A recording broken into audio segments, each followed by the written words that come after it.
speed of the game was fast when I first came in. Like the speed of the college basketball was way different from high school basketball. And then also I'm not gonna lie, I was fat coming into high school. I mean coming out of high school. I was big. I was like honestly. Welcome. I am here with Zaakir Williamson, big man for the St. Peter's Peacocks. How are we doing today? I'm good. I'm blessed, honestly. Thank you for this opportunity. I'm definitely blessed. Of course. You guys came off a great win last night. How you feel after getting a win? It was a tough dub, a very tough dub. Like, it feel good though, because since I've been here, I'm not gonna lie, honestly, since I've been here, it's been nothing but winning. Like, winners is the most important thing in this program. Like when we lose, it feel like a death in the family. Like so winning is definitely the most important thing. I'm sure after a loss, the practices are much harder too versus after a win.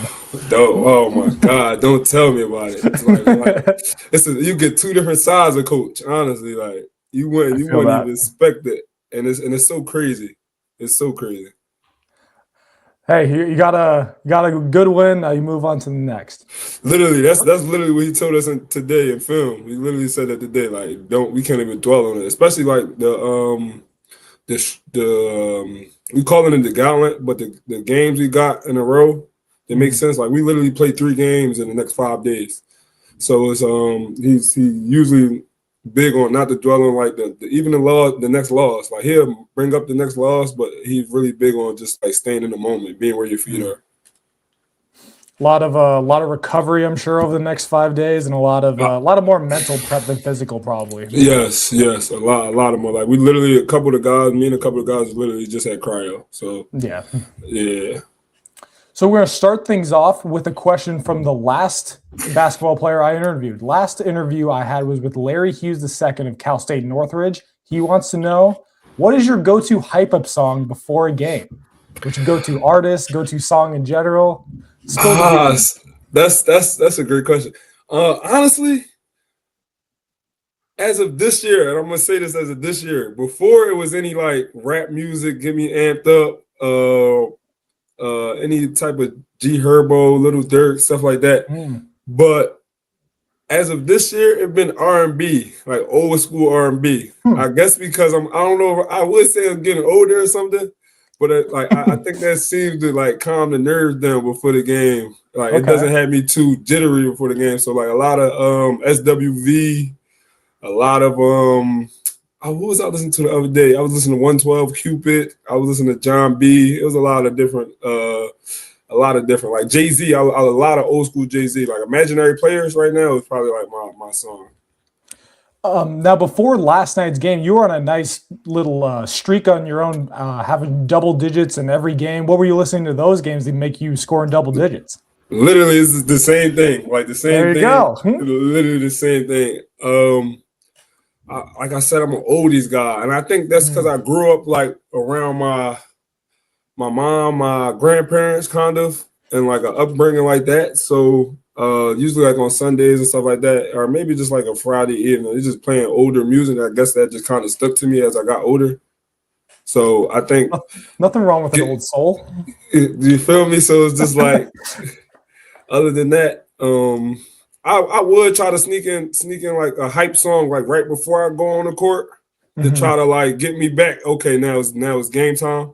But other than that, no, I'm listening to all R&B oldies. I like it. Now you're from Philly, growing up in Philly. When you were growing up, when did you realize you truly had an opportunity to play basketball at the next level? At what point do you think like, okay, I can get a scholarship and I can really do something with basketball here? Honestly, 8th grade. And I'm not even gonna say 8th grade, let me rephrase that. I'm gonna say like about like 6th, 7th grade, I had like a growth spurt, honestly. And I was just taller than everybody. And I guess you could say like the love came from that. My dad literally put the ball in my hands around that age, and the love came from genuinely that. And basically like just running around in tournaments and then seeing I'm playing like around the age of 6th, 7th grade. That's when I feel like I first got introduced to like the politics of basketball. if that makes sense. So like just saying I can play against the top guys, and I was around that age hooping against the top guys. And then I went to 8th grade. I kind of made a big decision. I wanted to go play with Team Final, and I was playing with DC Premier on the UAA circuit. Excuse me. And so you got exposed early to a better circuit, honestly, and some better players to play against. Yes, and literally like my mom told me not to really like take them opportunities for granted. So like I literally just was just taking those moments and grasping them and literally just embracing the moment. And I think I seen older people around me and people tell me like, no, you actually changed your life with the game of basketball. And then I think I took it serious from there. That's good. That's good. So did you play all Philly AAU stuff, or did you kind of have to go out of Pennsylvania? Where did you go a lot growing up when you realized you could play against other really high level players outside of Philadelphia, and then you knew like, oh, I got a chance? So like being in Philly is kind of like small. I'm not gonna say small, but basketball world in Philly is like everybody. It's like a real inner circle. So once I feel like I'm not even gonna say I outgrew that competition. I just feel like I was getting better, and it happened rapidly fast. And so I went to DC. I stayed in Maryland. The crazy part, I went to high school in Maryland for 2 years. I went to high school in Maryland for 2 years, and I really opened my eyes to a lot of different stuff. Like that's when I got to work out with like a lot of NBA players and a lot of pros, a lot of high major athletes at the time, and I was doing well on those workouts. And then I'm talking to them afterwards, and they're like saying something to me, so I just start believing in myself. And so I think that's where all that came from. But I definitely say like that trip to Maryland really like turned me to one of the players that I am, because now it showed me I can play in 2 different states. Honestly, I can play all over. So you got a lot of confidence from these other older guys, these good players, saying like, "Yo, you got a chance." So were those players? Would you consider any of them a mentor, or did you have any mentors or coaches growing up that really believed in you more than others, and then helped you individually to grow into the player you are today? I had a lot of people, especially like my father, my dad. I had a lot of coaches, a lot of high school coaches, especially I got to shout out Coach Jamal, Coach Love, Coach Tony. They really seen, especially Coach Tony. Coach Tony really showed me like a different aspect of basketball. I can generally say he showed me like the work aspect. And he showed me he had his I call him my brother, but his son went to George Mason at the time. His name was AJ Wilson, and I was always around him kind of, and so I seen how 8-10 worked. Like that was one of my first offers, George Mason. So like I seen how that process was and how things went, and I just fell in love with it. Like I just genuinely fell in love with it, and that's from. I usually had to run across the field to get to the gym. And that's when I realized like, it's not a lot of people doing this. Or if they was, they had like a lot of different routes to go and choose from. So you credit your one ability to go to Maryland and be exposed to something completely different while still keeping your Philly roots, and then having this exposure to George Mason and the Atlantic 10 in general. Yeah, I really just at George Mason mostly, but I just seen the players. I was real cool with a couple of the players. I was young at the time, but I was living with them, so I would definitely go visit. We'll like go visit him, maybe go work out. So it was just stuff like that. That's cool. So just the exposure and just seeing how someone older than you worked really helped you. For sure. And then I would just always watch. Like I always been a fan of the game of basketball. Like honestly, I haven't. Ever since I really fell in love with the game of basketball around like 8th, 7th grade, 6th grade, around that time, it's just been nonstop watching basketball, watching players that I like to watch, watching games, breaking games down, honestly, and then watching like I'm a big documentary guy. So like I watch a Kobe documentary, or I go back and watch the 04 Olympic documentary. Like I just like stuff like that. I just like the game of basketball. So anything related to basketball, that's what you're watching all the time. Yeah, most likely. Either that or The Sopranos. Okay. I mean, being in New Jersey, that's funny. So from Philly, you committed to Buffalo out of high school. Did you always kind of want to stay on the East Coast, or was West Coast even an option? Maybe the Midwest or anything?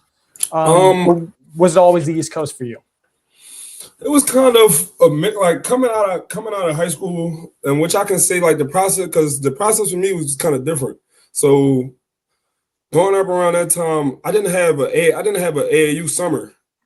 It was COVID, so I didn't get to play in the AAU summer. So that usually, like, you know how the 17U, they usually have the 17U circuit. Yeah. I didn't get to do that. So I didn't even think about that. That's interesting. So you were basically screwed out of a whole year of showing your stuff.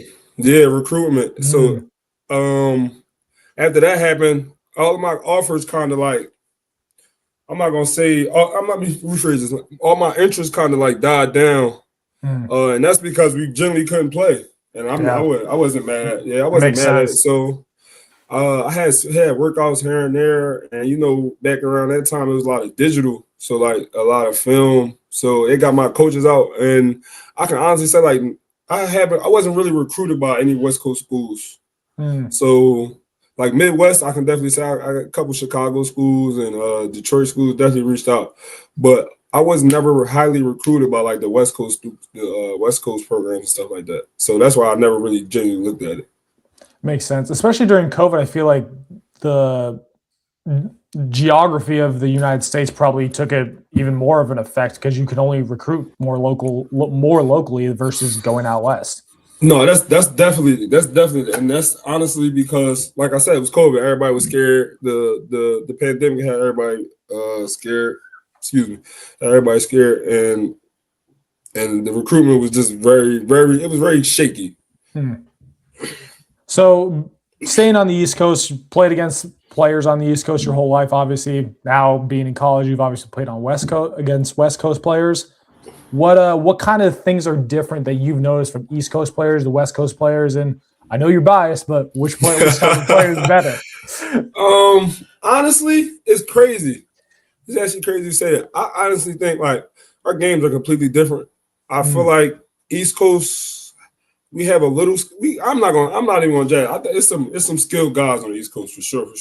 I just feel like generally on the East Coast, I think we're taught to just play hard. And don't get me wrong, there's definitely some West Coast people that play hard. I just feel like they're more like a little bit more flashy, in my opinion. I get that.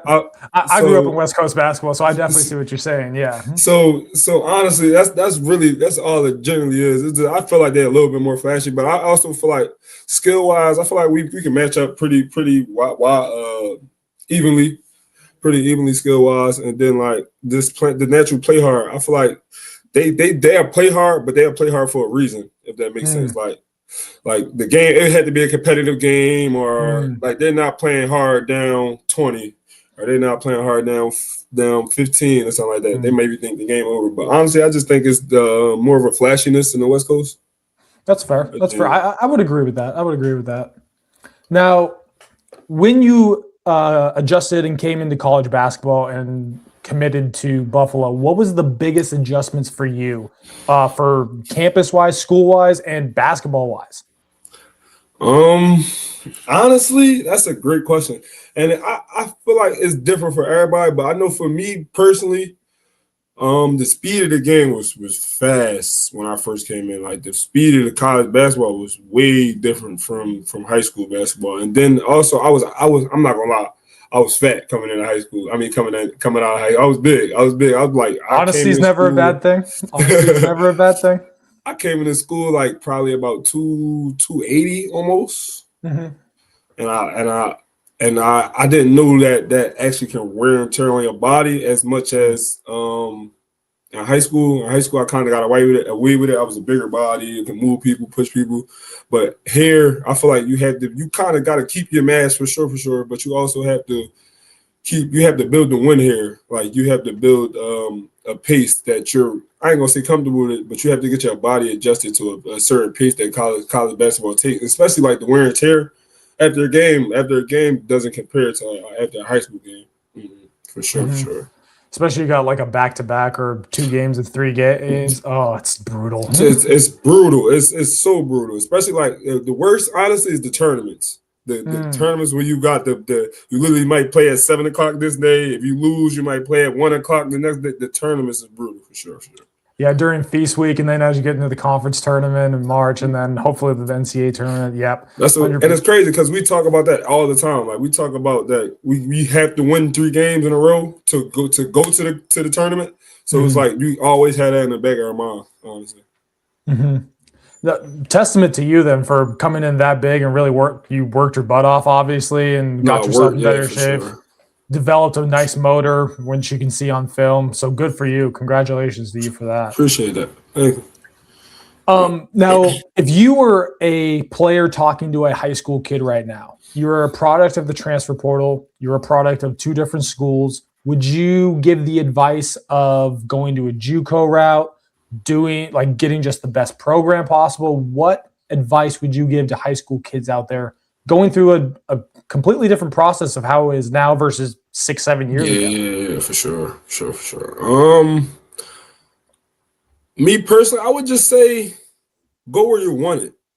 I feel like a lot of kids, a lot of people in general just go because the glitz and the glamour and the stuff that the school might be able to offer, but I also feel like you have to be wanted to play there. And I feel like you have to have a great relationship with the coach.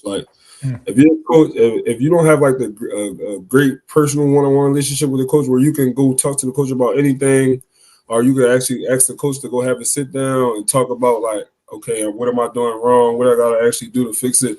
I feel like you just have to go where you want it and make the best out your situation. I feel like a lot of kids look up to like social media nowadays to compare what they don't have and stuff like that. I always say like the comparison is a thief of joy, for sure. So so you can't really focus on what they got or what they got going on. Just focus on what you got doing and focus on where you want it. That's my biggest advice. Go where you want it, for sure. I think that's good advice. So Coach Mason at St. Peter's really making you feel wanted, it sounds like that. He made me feel, for sure, at home, for sure. Now, he made me feel like I'm on it. As I mentioned, you are a product of the transfer portal. You're a product of the current landscape of college basketball. What's your thoughts on the transfer portal overall being a product of it? Do you think it's good? Do you think it's bad? What should change about it if you have anything to change anything about it? The portal is an interesting topic, and I don't really like. I don't see nothing wrong with it. I'm a product of the portal. I just feel like I said, that goes back to the last question. Like you just have to go where you want it. Like a lot of schools are offering a lot of different things nowadays, especially with money, facilities, and you might have a car on campus or apartment. A lot of schools are offering like outrageous things. So it's just, I feel like you have to go where you want it. I feel like you have to go where you want it. You have to be like. We always talk about it. You always got to be where your feet at. I think a lot of people be where their feet at and their mind is somewhere else, like drifting off somewhere else. So I feel like you definitely have to be where your feet at and just go where you want it. That's my best advice with the transfer portal too. And then the transfer portal is so interesting because honestly, I entered my first year after one of my coaches left. I entered my first year and I kind of almost got lost in it. So it's like you may not be like the star on a team, or you might be like the 10th guy. So it's definitely a possibility that you can still get lost in the portal, and that's the part that I was very scared of. Yeah, that's fair. So you talk about getting lost in it. For the regular individual listening to this who's never experienced college basketball or anything, what's it like that first day or two being in the portal? Is it just extremely overwhelming? Is it just too much to deal with? What's it like? That's a great question. Like for me, honestly, it was the first time I entered the portal, it was overwhelming. I'm not gonna lie. I did almost get lost in it, but at first it was a lot of schools hitting me up. Like a lot of schools hit me up.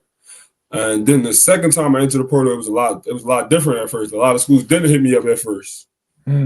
Excuse me. A lot of schools didn't hit me up at first. The recruitment kind of came on like later, if that makes sense.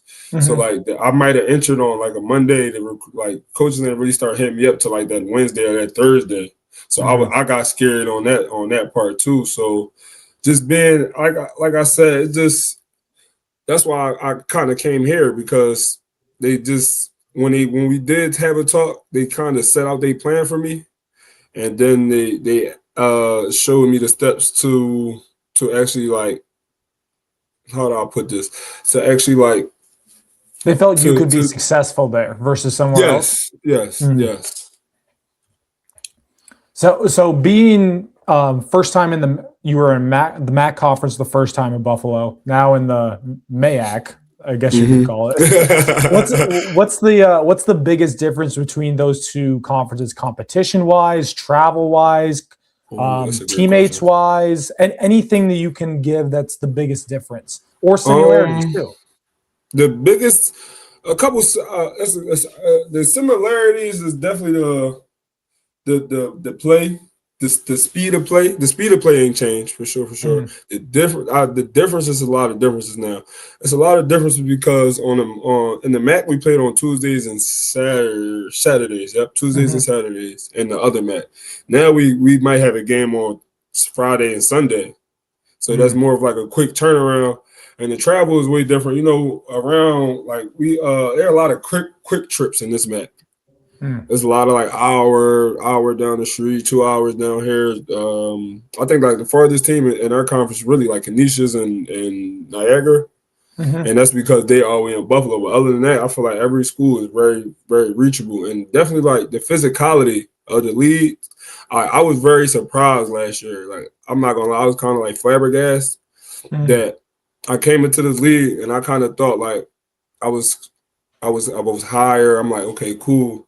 And I came in and I didn't know how physical this league is. This is this MAAC is very, very, very physical. And when I mean that by physical, like every game is going to wear down your body some type of way. Some type of way, loose ball, dive on the floor, the extra plays, the extra communication. I know by like end of the night you're going to be tired. Like you're going to go to sleep for sure that night.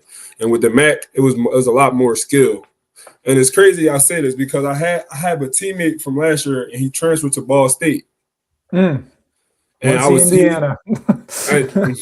Munchie, and me and him was talking, and I was like, he kind of asked me the same questions. He was just like, what do you think the differences is? And I was telling him, like, I think honestly the physicality and the skill.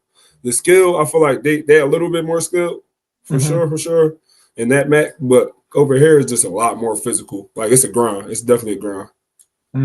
I feel like watching you, I feel like the physicality of this newer MAAC is almost fits your game more. Your footwork is incredible. Yes. You're strong. You like to spin off of guys, feel guys a little bit more when you play pause. A little bit more when you play basketball. But like your skill set seems like it's a lot more credited to that physical play. Sure.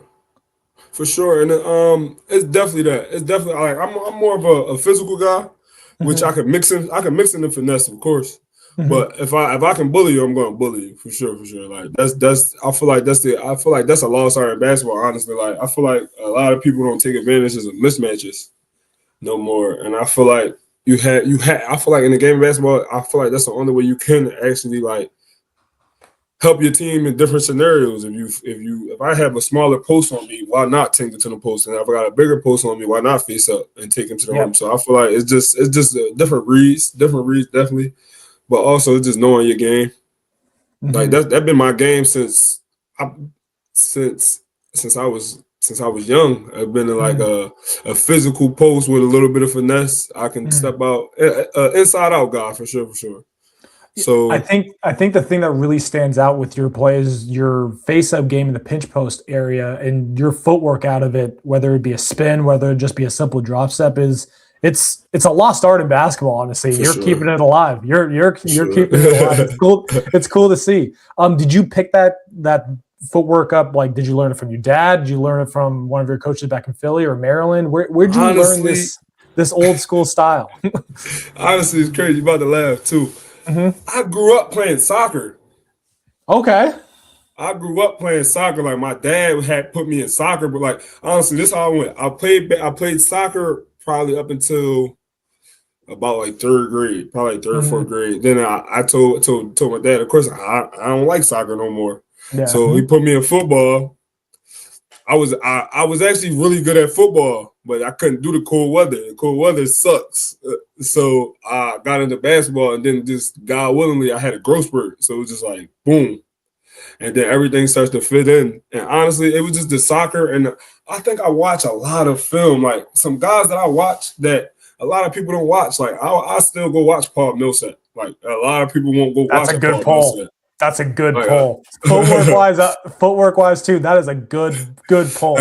Like I'll go watch a Carmelo Anthony. I'll go watch a I'm trying to think. I'll go watch Draymond Green. Like that's how crazy it is. Because I feel like I'm big on who I model my game at. Like Boris Diaw. Boris Diaw is another good one. A really good one. Like I feel like you gotta model your game around people that's in the NBA that's kind of built like you. Like I feel like I fit the Draymond Green role, 6'7", real long arms. You can kind of put me on different defenders, and I won't struggle, but I stay on my own for sure, and just be able to do a lot of multiple things on the court. Like growing up, it's crazy because to this day my favorite player is Jokić. Like I feel like he's probably one of the best centers we're going to see in a long time. Like a long time, and it's crazy. I'm from Philly, I agree. And you know how that debate goes: Joel Embiid or Jokić. But I'm a Jokić guy for sure. I would agree with Jokić over Embiid. I would completely agree with that. Now, being at St. Peter's, obviously they made the great Elite Eight run in 2022. How much do you hear about that versus your current team, and how much do you try to ignore that and kind of have the attitude where this is our team, we're going to make this Elite Eight run? I don't really think we try to ignore it. We definitely hear about it. And I think it's kind of like motivation for this group. You know, we actually have one of the Elite Eight players a player that was on the Elite Eight team on this team still. Oh, cool. So he kind of like tell us how it was. Brent, you know my guy Brent Bland. He kind of tell us how it was, how they were. Like we still to this day we warm up in the Elite Eight shorts that they played in. Oh, that's cool. Yeah, so it kind of awesome. Like brings that feel like we kind of do it for the guys that came before us. Honestly, I think that's what St. Peter's is a big program on. Like, they tend to constantly remind us like there's people that was here before us that put in the same pain that we do every day, and I feel like that just gives us the motivation to grind, especially the coaches pushing us too. It's definitely a hard loving, but it's definitely a great way to coach. Now, right now, you guys are sitting at the top of the conference, top of the MAAC at 6-1 in conference play. What makes this St. Peter's team different that you guys can truly, one, compete for a conference championship and then go play in the tournament again? What makes you guys different? We tend to not think about it. It's crazy. It's crazy you ask that because we got picked preseason 11, honestly. So that's always on our mind for sure. But we try not to go into the game like this is for March. One game at a time. Right. That's our mentality. One game at a time and one moment at a time. Like Coach always say, just be where your feet is. And once you do that, I feel like once you be where your feet is and believe in the game plan and strategies, I feel like that's when positive things start coming to us. That makes sense. That's good coaching right there. He's been there. He's been there. No, for sure. If you weren't playing basketball, what would you be doing? Would you be playing another sport? Would you be somewhere completely different than the East Coast in New Jersey? What would Mr. Williamson be doing? A lot of different things. Like I feel like I try not to put myself in one box, honestly. Like I definitely grew up playing basketball my whole life, but I really like fashion. I want to be a sports broadcaster. Okay. Like Stephen A. and stuff like that. And then also like I'm big on cooking. I really like cooking, honestly. Surprisingly, I really like cooking. So those three things would probably be my top three coming out of for sure. Fashion. I'm definitely looking in forward to like making my own clothing brand someday and pushing that. And then just the sports broadcasting, because I can talk about basketball all day. Like I can talk about any sport all day. Like it's crazy. It's actually funny because I was just having a debate with my friends, like with my teammates. They was saying like, what's the quarterback from Oregon? Dante Moore. They were saying he should have came back to Oregon. I'm like, no, he should not. He should have not came back to Oregon. He should have left. And we could just have debates like that all day. So if you couldn't talk about basketball, what sport do you think you'd be talking about most? That's a great question. Probably, honestly, it's two sports, and it's crazy I say this because a lot of people not gonna believe me. NFL, and hockey. Hockey really guy, okay. Yeah, hockey is really my favorite sport. Honestly, have you been to a Devils game?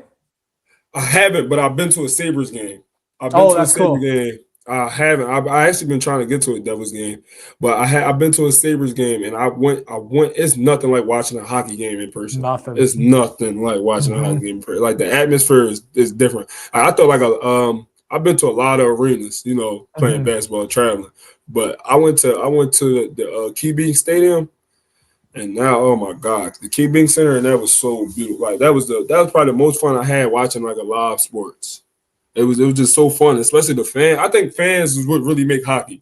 Like the fight, especially with the fights, and then like it's so hard to score in hockey. So like when the team actually does score, you should see how the place erupts. Like it's actually crazy. It's beautiful.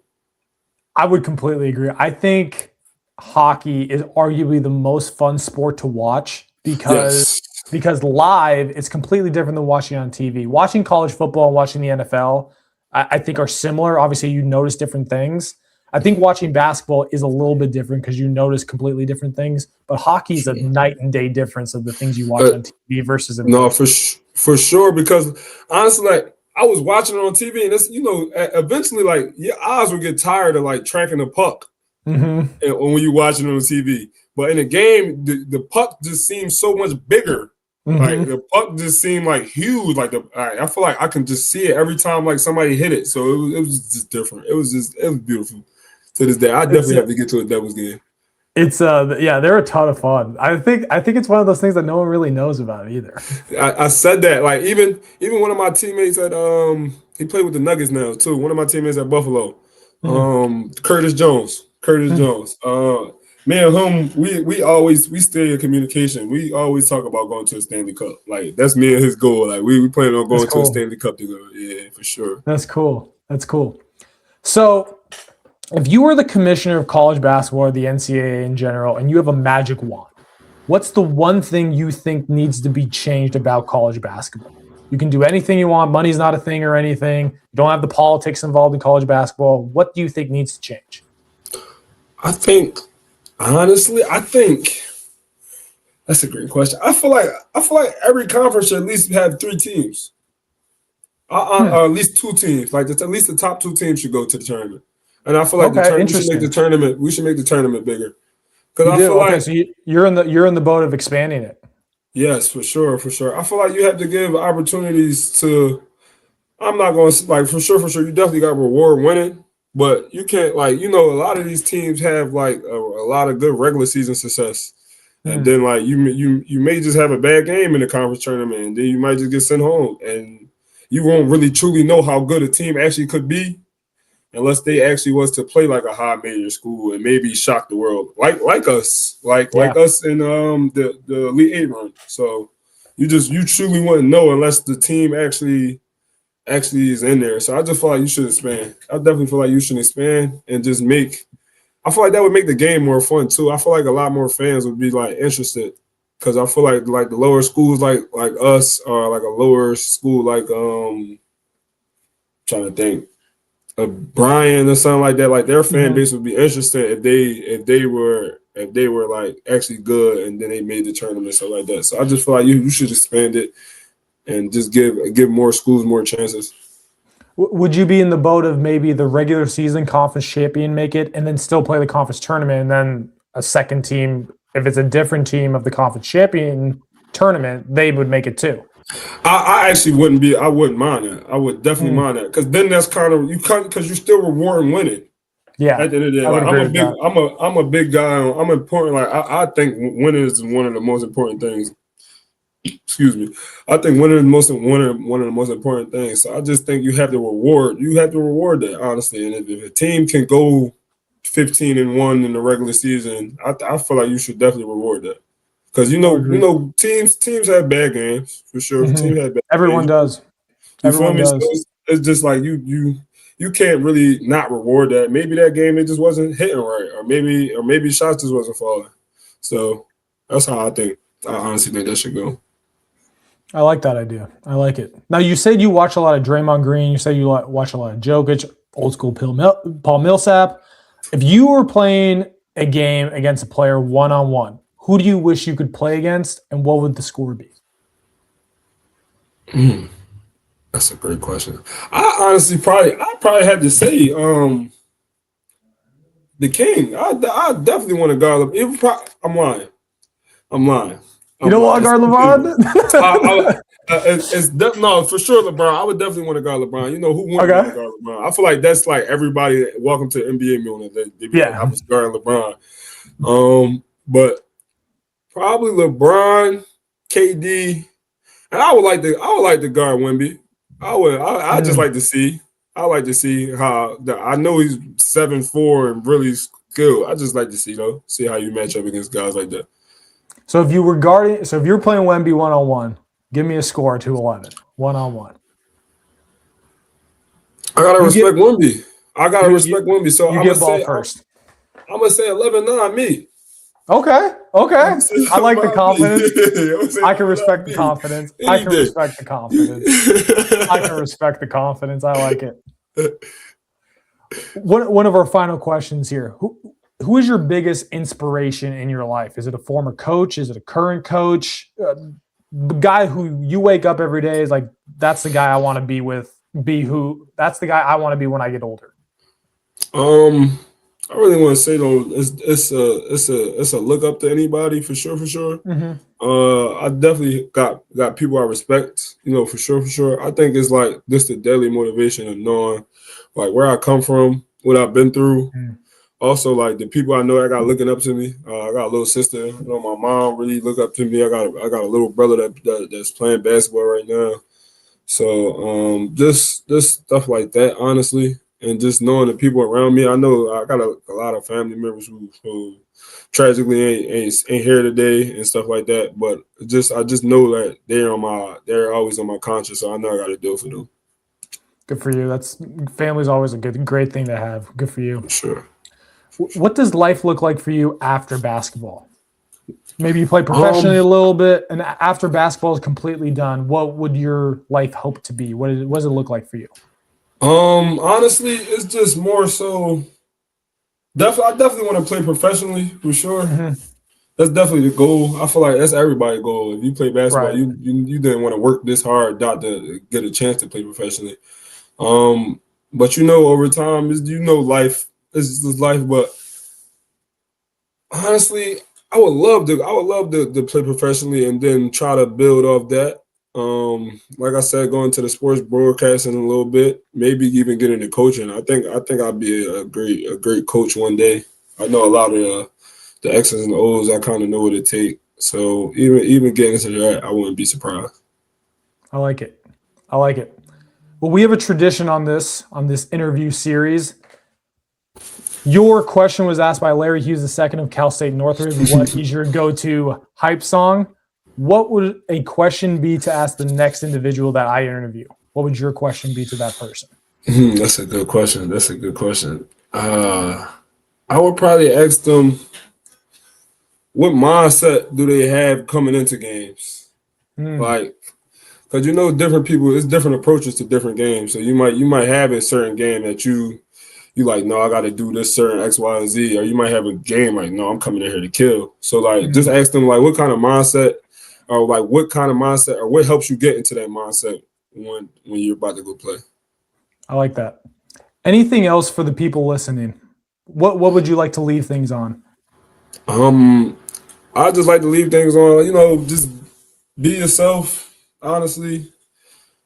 Stay positive, and you know, everybody has their days, but just stay to yourself and continue to keep pushing. I feel like that's a lost art in this world. A lot of people, I'm not gonna say give up, but a lot of people like stop believing in themselves. Always believe in yourself and just be you. I like it. Zaakir Williamson, thank you for being here. Until next time, until next week. Sure. We'll see you next time. Appreciate it, my guy.